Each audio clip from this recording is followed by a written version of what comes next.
उपराष्ट्रपति पद के लिए चुनाव शुरू हो चुका है और आप देख सकते हैं कि प्रधानमंत्री नरेंद्र मोदी भी अपना बेशकीमती वोट डालने के लिए संसद भवन परिसर में पहुंच चुके हैं। ये सीधी तस्वीरें आप देख सकते हैं। तो आज शाम तक ये पता लग जाएगा कि हमारे देश के अगले उपराष्ट्रपति कौन होंगे, क्योंकि आज अब से कुछ देर पहले ही यानी कि ठीक 10 बजे उपराष्ट्रपति पद के लिए जो मतदान की प्रक्रिया है वो अब शुरू हो चुकी है। शैलेंद्र, हम तस्वीरों में देख पा रहे हैं कि प्रधानमंत्री पहुंच चुके हैं और हम देखे थे कि राष्ट्रपति का जब चुनाव हुआ था उस वक्त भी सबसे पहले प्रधानमंत्री पहुंचे थे। शैलेंद्र, आप हमें सुन पा रहे हैं? तो ये तब हमने देखा था कि सबसे पहले प्रधानमंत्री नरेंद्र मोदी पहुंचे थे अपने मतदान के लिए, और अब हम देख रहे हैं उपराष्ट्रपति पद के चुनाव में भी आज जैसे ही मतदान की प्रक्रिया शुरू हो रही थी, प्रधानमंत्री नरेंद्र मोदी सबसे पहले पहुंचे। सीधे तस्वीरों के माध्यम से सभी दर्शक देख भी रहे हैं। निश्चित तौर पर बहुत महत्वपूर्ण दिन है आज, जब हम जानते हैं कि आज इस बात का फैसला होने जा रहा है कि अगला उपराष्ट्रपति कौन होगा। क्योंकि हम सब जानते हैं कि बहुमत किसके साथ है और ऐसे में किसको जीत मिलने जा रही है, लेकिन मतदान की अपनी प्रक्रिया है जो बहुत महत्वपूर्ण होती है। और निश्चित तौर पर एनडीए जो उम्मीदवार है जगदीप धनखड़, उनको एक तरह से देखें तो जो आंकड़ा है वो उससे अधिक आंकड़ा फिलहाल हासिल होता हुआ प्रतीत हो रहा है। जिस हिसाब से तमाम दलों ने समर्थन का ऐलान किया, जिस हिसाब से एनडीए के पास जो सदस्य संख्या है उस लिहाज से भी देखें, क्योंकि हम जानते हैं कि लोकसभा और राज्यसभा के जो सांसद हैं वो इसमें मतदान करते हैं। मनोनीत सांसदों को भी मतदान का अधिकार है उपराष्ट्रपति चुनाव में। ऐसे में असीम, आप देखें एनडीए के जो कुल सांसद अगर आप देखें लोकसभा के या फिर राज्यसभा के, तो उनको मिलाकर जो संख्या है, जरूरी संख्या, वो जरूरी आंकड़े को पार करती हुई नजर आती है। तो ऐसे में निश्चित तौर पर यह माना जा सकता है कि इस चुनाव के बाद जब ऐलान होगा तब ये जरूर इस बात पर मीडिया की नजर रहेगी कि वो अंतिम आंकड़ा क्या होगा, वो अंतिम मत क्या होंगे जो एनडीए उम्मीदवार को हासिल होंगे और जीत का प्रतिशत कितना बड़ा होगा, यानी मतों का अंतर कितना होगा एनडीए उम्मीदवार जगदीप धनखड़ और विपक्ष के कई जिले के उम्मीदवार मार्गरेट तलवार के बीच में। तो ऐसे में ये हम देखेंगे कि ये अंतर कितना रहने वाला है। लेकिन जिस तरह से टीएमसी ने इसमें शामिल नहीं होने का फैसला किया और कुछ अन्य दलों ने भी जो एनडीए से इतर है उन्होंने भी संकेत दिए कि वो एनडीए उम्मीदवार के समर्थन का ऐलान कर सकते हैं। बहुजन समाज पार्टी मायावती ने पहले ऐलान कर दिया एनडीए उम्मीदवार के समर्थन में। तो निश्चित तौर पर वो आंकड़ा हम और बढ़ता हुआ देख सकते हैं एनडीए उम्मीदवार के समर्थन में। असीम, आज एक लोकतंत्र का बहुत महत्वपूर्ण दिन, और हम जानते हैं कि जो राज्यसभा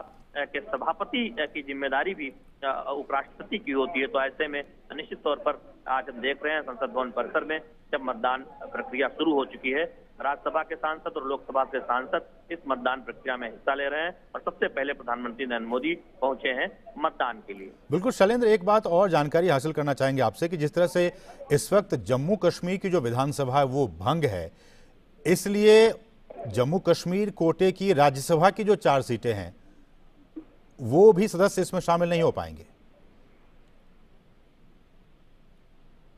जी देखिए, निश्चित तौर पर जो मौजूदा सदस्य होते हैं राज्यसभा के या लोकसभा के, उनको मौका मिलता है मतदान प्रक्रिया में हिस्सा लेने का, और साथ ही साथ जो मनोनीत सदस्य होते हैं उनको भी मौका मिलता है इसमें शामिल होने का। और राष्ट्रपति चुनाव से अलग इसमें अगर आप देखें तो मनोनीत सांसदों को मौका दिया जाता है उपराष्ट्रपति पद के चुनाव में मतदान करने का। तो जो भी मौजूदा सांसद हैं राज्यसभा के, वो इस प्रक्रिया में हिस्सा लेंगे, चाहे वो मनोनीत सांसद हो या फिर राज्यसभा में फिलहाल वो सदस्य हो। तो उस तौर पर हम देखेंगे कि अगर आप लोकसभा के 543 सांसद और राज्यसभा के, अगर मैं गलत नहीं हूं, मनोनीत सांसदों को मिलाकर आप देखें तो कुल 235 सांसद होते हैं। उस लिहाज से आप देखें तो 788 सांसदों का एक आंकड़ा है जो आज मतदान प्रक्रिया में हिस्सा लेने वाले हैं।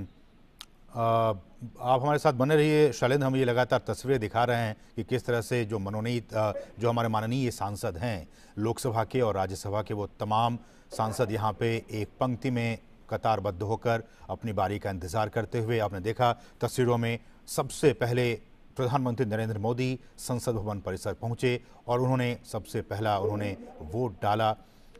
आज उपराष्ट्रपति पद के लिए चुनाव हो रहा है, उसकी प्रक्रिया शुरू हो चुकी है, मतगणना का काम शुरू हो चुका है और ये तस्वीरें आप देख रहे हैं संसद भवन परिसर से। शैलेंद्र, आप हमारे साथ बने हुए हैं। हम आपसे जानना चाहेंगे दर्शकों की समझ के लिए कि कुछ दिन पहले ही हमने देश में राष्ट्रपति चुनाव को देखा। द्रौपदी मुर्मू देश की राष्ट्रपति बनी। राष्ट्रपति चुनाव और आज उपराष्ट्रपति का चुनाव हो रहा है, बुनियादी अंतर दोनों ही चुनावों में। देखिए, जो राष्ट्रपति पद का चुनाव होता है उसमें हम देखते हैं कि संसद भवन परिसर में जो मतदान होता है उसमें राज्यसभा और लोकसभा के सांसद आमतौर पर मतदान करते हैं और कई बार अनुमति दी जाती है विधायकों को मतदान करने की। लेकिन जो उपराष्ट्रपति पद का चुनाव होता है उसमें सिर्फ और सिर्फ लोकसभा और राज्यसभा के सांसद ही मतदान करते हैं। उसमें मनोनीत सांसदों को भी मौका दिया जाता है, जबकि राष्ट्रपति के चुनाव में मनोनीत सांसदों को ये मतदान का मौका नहीं होता है। इसके साथ ही साथ राष्ट्रपति के चुनाव में तमाम राज्यों की जो विधानसभाएं हैं वहां पर जो विधायक हैं उनको भी मौका मिलता है। तो यानी राष्ट्रपति के चुनाव में संसद, राज्यसभा, लोकसभा और राज्य विधानसभाओं के विधायक वो मतदान करते हैं और उपराष्ट्रपति के चुनाव में हम जानते हैं कि राज्यसभा और लोकसभा के जो सांसद हैं मनोनीत सांसद सहित वो मतदान करते हैं। तो ये एक बड़ा अंतर हम कह सकते हैं। शैलेंद्र, हम इन तस्वीरों में, शायद मैं आपको रोकना चाहूंगा, बने रहे हमारे साथ। इन तस्वीरों में हम देख पा रहे हैं कि प्रधानमंत्री ने अपना बेशकीमती वोट डाला। उपराष्ट्रपति पद के लिए चुनाव हो रहे हैं और इस चुनाव में प्रधानमंत्री ने भी अपना वोट डाला। ये तस्वीरें हम देख पा रहे हैं। और शैलेंद्र, आप अपनी बात पूरी कीजिए।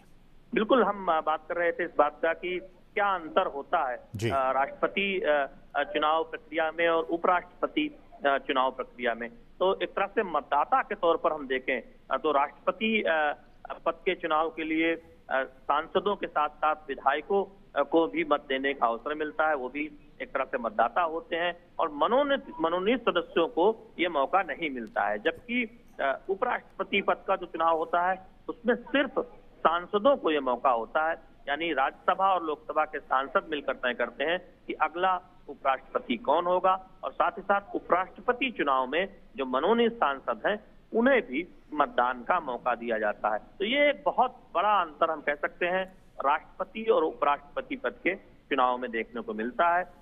तो निश्चित तौर पर ये एक बड़ा अंतर हम देखते हैं कि राष्ट्रपति और उपराष्ट्रपति पद के चुनाव में होता है। दूसरी बात, हम जिस बात का जिक्र रहे थे कि उपराष्ट्रपति राज्यसभा के सभापति के तौर पर भी काम करते हैं, तो ऐसे में हम देखते हैं कि राज्यसभा के सभापति के तौर पर एक अहम जिम्मेदारी उपराष्ट्रपति को निभानी होती है।